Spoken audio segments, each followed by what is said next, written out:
the Jimmy Canz show. It is Royal Rumble time. We are on the road to WrestleMania, joined from our predictions by Rodney. Rodney, how you doing, my brother? Doing good, man. How y'all doing? Hanging in. So, and well, I always got to break in and say this.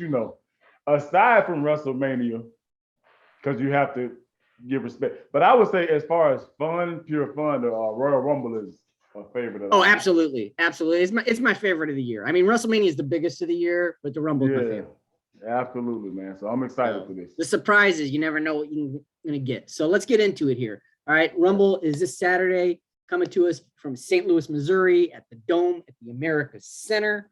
Lots of matches, 2 Rumble matches to discuss.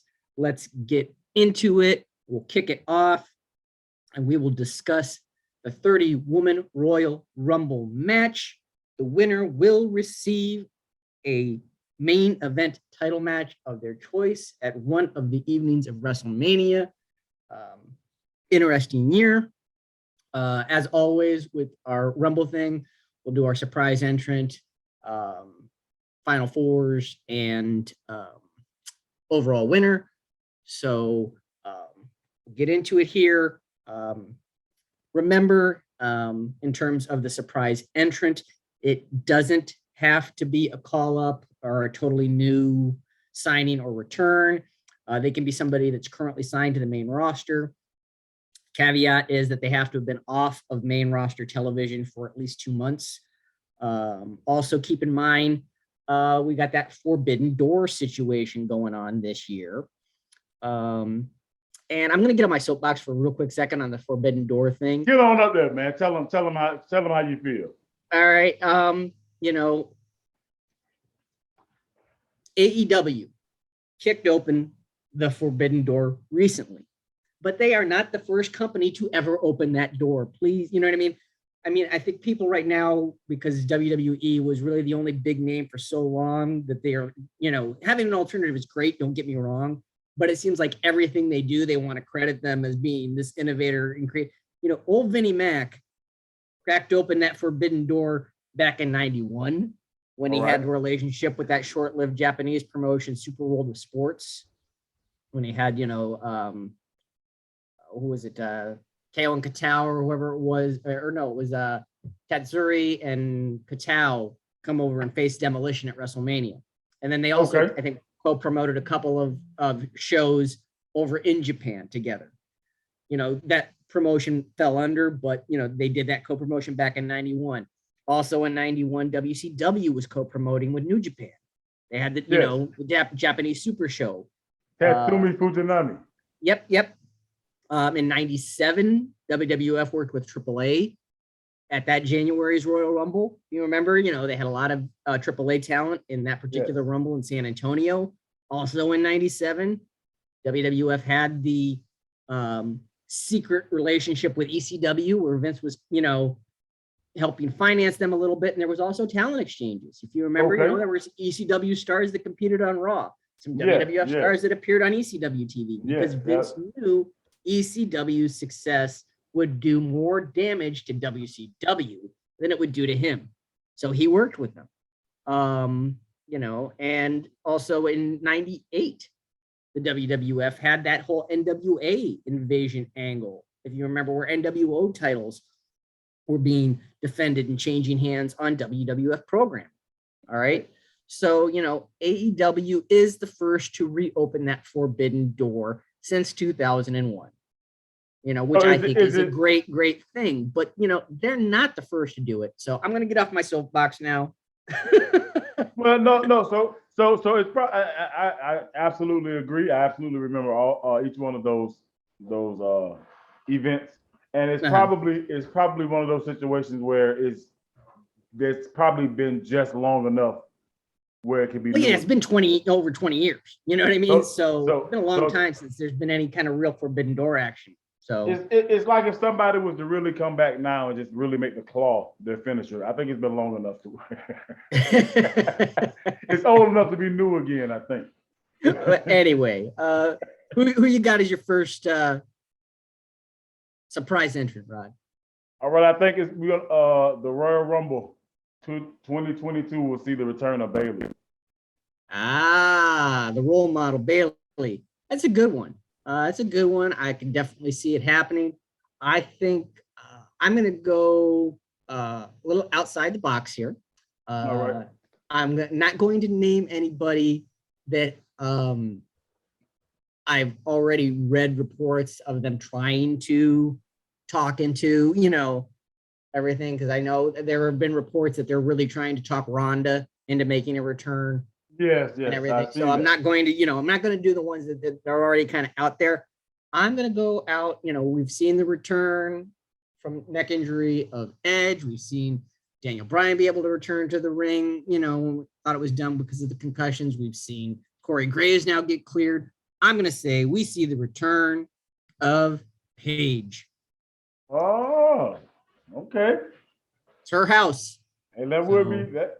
That would be I think that'll be they'll get a pretty good pop. Yeah, I do too. So that was right. And like I said, I was on my soapbox for a while about the Forbidden Door. So let's have a little more fun here. Seriously, let's do a Forbidden Door surprise entrant that we don't already know about. All right, like Mickey James, we know that one. Okay. So you mean let's completely doors that aren't announced yet, and I will kick it off here. Okay. And I will say, I'm gonna say Deonna Purrazzo. All right. They've got the relationship with Impact, and Mickey and Deonna, have got their thing going on. She's got ties back to WWE. She was contracted there for, at least, 4 years, with NXT. She had a couple of main roster appearances kind of as an enhancement talent, more or less, to help get other people over. She never really had to push herself, but I think it could be something, something interesting there. So I'm going to say Deonna Purrazzo. Who you got? All right, I'm gonna tell you my entrant and give you the quick summary of how it's going to go and why. Okay. Tessa Blanchard appears, Ooh. Gets eliminated by Naomi, and they start a feud. Okay. All right.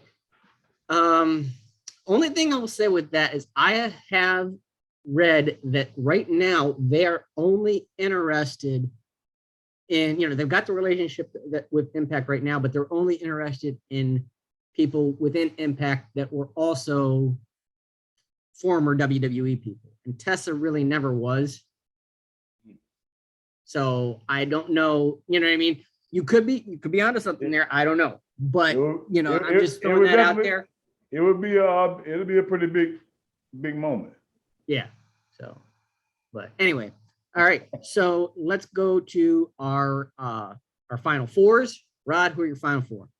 All right. So although Tessa makes a big pop, I don't think she makes it to the final four. I tell you, I think Naomi are you takes sure her out.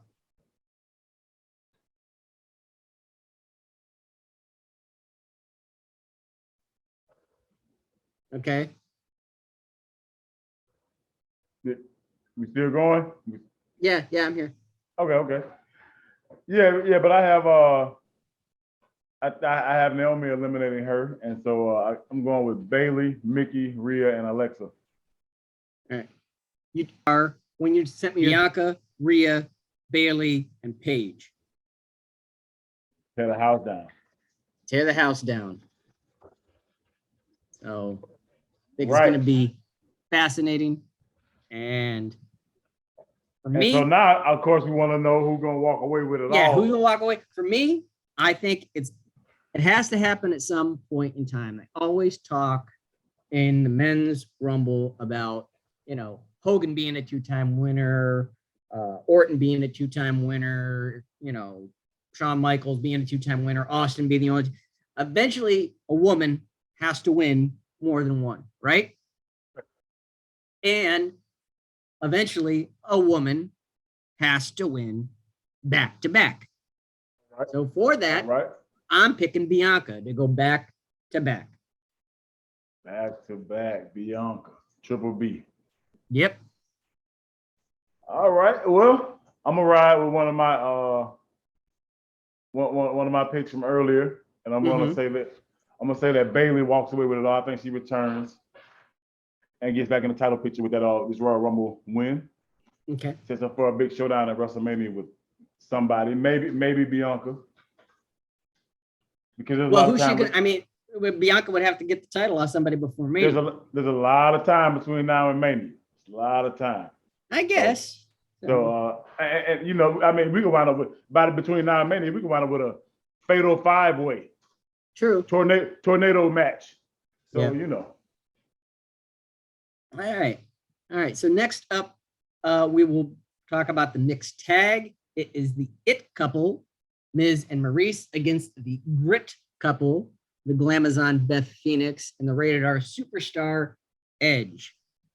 Which way you going on this one, Rod? So Team It. Team It, huh?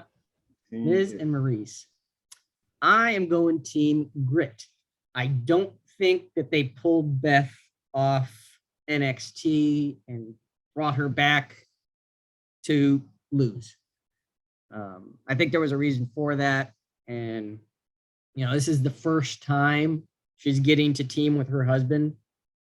So I think, you know, they're gonna push them, push them over on this one. I wonder if they save him or they'll bring it back for WrestleMania.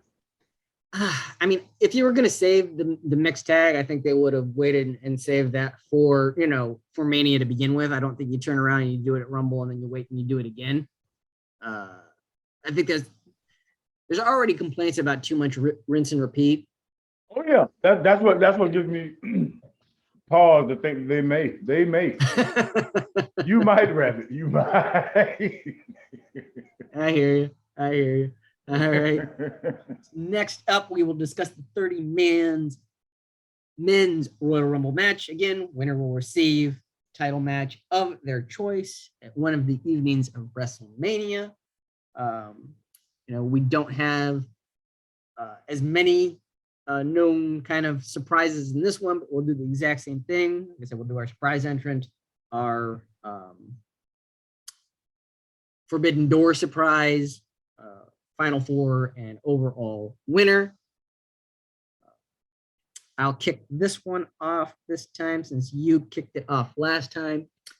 And my surprise entrant is somebody who's been mentioned as far back as the last draft, but we really haven't seen him at all. And my surprise entrant is Olympic gold medalist Gable Steveson. Oh, okay. He's got to make it. He's got to premiere at some point in time, and this is a good way to do it. Even if he's still kind of green and not ready, to a Rumble, you don't really need to work too much. Mm. Just kind of brawly, throwy. Yeah, that's true. That's true. It is a good place to break in a guy and get him some good work, good exposure. Mm-hmm. Have some guys help him look real good, and like you said, it's a lot of throwing. Mm-hmm. I think in Texas Royal Rumble. Well, the Rumble's in Missouri. Mania's in Texas. Sorry, with the Mania being in Texas, I think we get a preview of another return. I think we're gonna hit a glass break at the Royal Rumble. Oh, that would be huge. That would be huge. Stone Cold. Wow. I mean, I would pop. I mean, Austin's, one of my all-time favorites, but I don't know. I don't see him. I mean, if he ever did make a return, I think he's got to, in whatever capacity, he has to go over, and I don't see him coming in and winning the Rumble. Gotcha. It's just that's my feeling. I don't think, I got a strategy here though. I'm gonna just start picking like old superstars until like I'm like.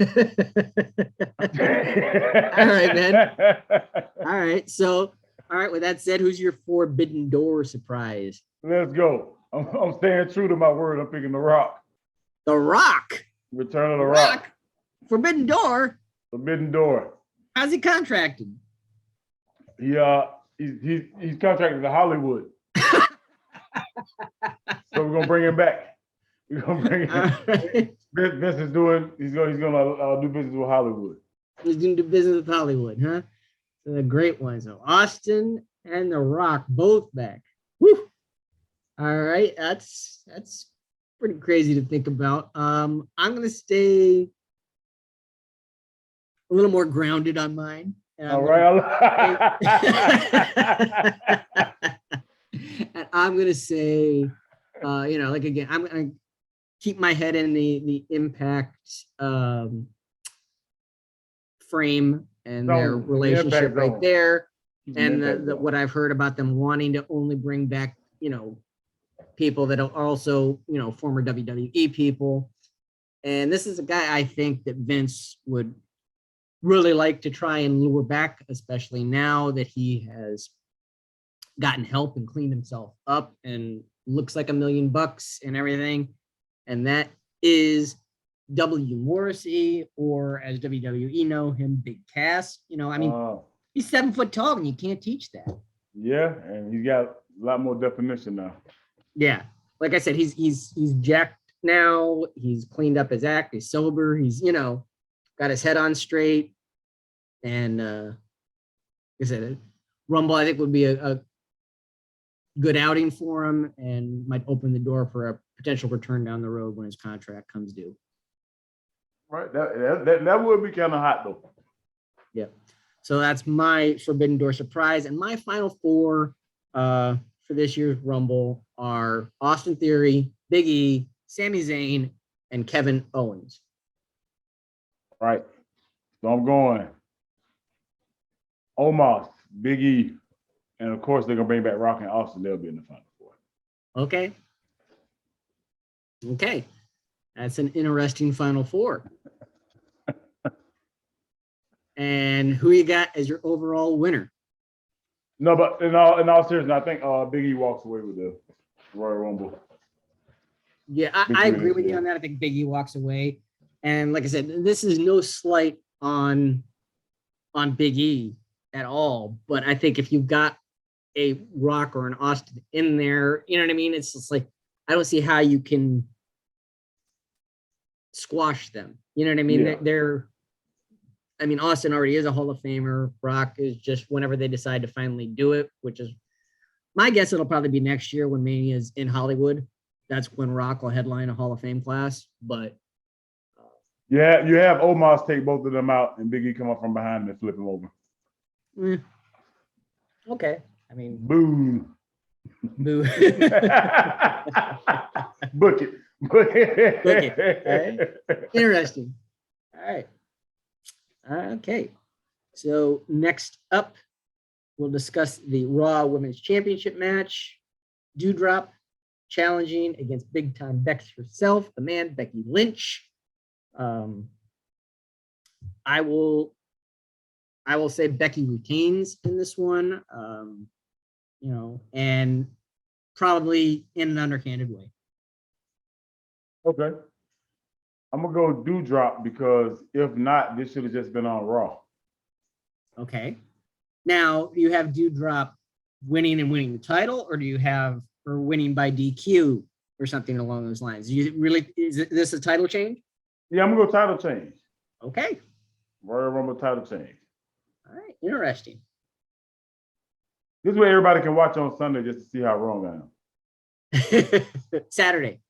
Yeah, right. Rodney's been telling me that all week, making sure I don't forget. All right, interesting. Okay, that would be a shocker right there. All right. Clean. We call that a straight up fade. Yeah. Next up, WWE Championship. The almighty Bobby Lashley challenging the Beast, Brock Lesnar. So, who you got, Rod? Slobber knocker for sure. For sure. But I got Brock keeping his belt. Yeah, I agree. Kind of seeing what direction they want to go in down the road. I definitely think Brock retains here. It could be a count out finish or something like that to kind of keep Bobby strong too, or a double count out or something. But I definitely think there's a retention. How many moves total will we see between these two guys? What do you mean? How many different I'm going. Okay, I'm going to say seven. Seven total moves between them. No, I don't know. I mean, I think both guys can work. It's just Brock normally he's so much more powerful than almost anybody he's in there with. So he just kind of uses all those big power things. But now he's going to be in there with somebody that's just as big as powerful. So I think it'll be more. I think this one might be a little more scientific than we're used to seeing from Brock. I like that. I think that you could definitely see some more kind of ground and pound, a little bit more MMA action. Both of them have an MMA background, legit. So I think it could make for a very interesting matchup. It's going to be a good show, I think. Yep. And then last but not least, Universal title match, Tribal Chief himself, Roman Reigns, who now the Usos are banned from ringside due to the shenanigans of last Friday, taking on none other than Seth freaking Rollins. And this one for me, I think, based on everything that's been kind of going on, I think that Brock comes out, either does something or distraction, he's going to get involved in this match in some form or capacity, and it will lead to Seth Rollins unseating the Tribal Chief and taking the Universal title. 1,000%. 1,000%. Masterpiece. It's a masterpiece analysis. Yeah. Which means if I add anything to it, I'll mess it up. I mean, I think, I think their plan was to have Seth with the title going into Mania and Brock and or Roman with the title going into Mania. And I think they just have to get there a different way due to Roman contracting COVID. So, they kind of have to, but I think the end goal is to get there, just getting there a different way than what they originally had planned. And for, how do I want to say this? Psychological memory, psychological comfort or familiarity, the visual of Seth being victorious over those two is something that our minds already can accept and digest, right? Yeah. Because we already experienced it before, so yep, it's kind of something that we can mentally digest, and it's not far-fetched. Absolutely. So there you have it. That's our picks for the Rumble. Please play along with us down below. Give us your picks if anything gets changed and or added. Down the road prior to Saturday, I will, talk it over with Rod and let you know what we think, prior to it taking place like I normally do. Next month, circle on back, join us. We've got a rather interesting elimination chamber to talk about this year, as this year's chamber is actually taking place in Jeddah, Saudi Arabia. This is the first, regular, quote unquote, premier live event, as they are now referring to them, to take place from Saudi Arabia, and not something that was created specifically for Saudi Arabia. So that's different. Gotcha. So how do you feel on that? The fact that they've now rechristened things as premium live events. I'm more okay with that than I am with Walter becoming Gunther. Well, at least it's just Gunther and not what they originally planned. Yeah, oh my gosh. Oh my Lord. Yeah. That character definitely couldn't be at this event. I just put it there and we'll leave it. We'll leave it alone. So yeah, we'll let that one just we'll stop right there before we go any further. Yeah, and hope that it all stops. Lord. So as always, give the channel a like, a share, and subscribe wherever you are. We hope you're doing well. Take care of one another, and we will see you when we see you.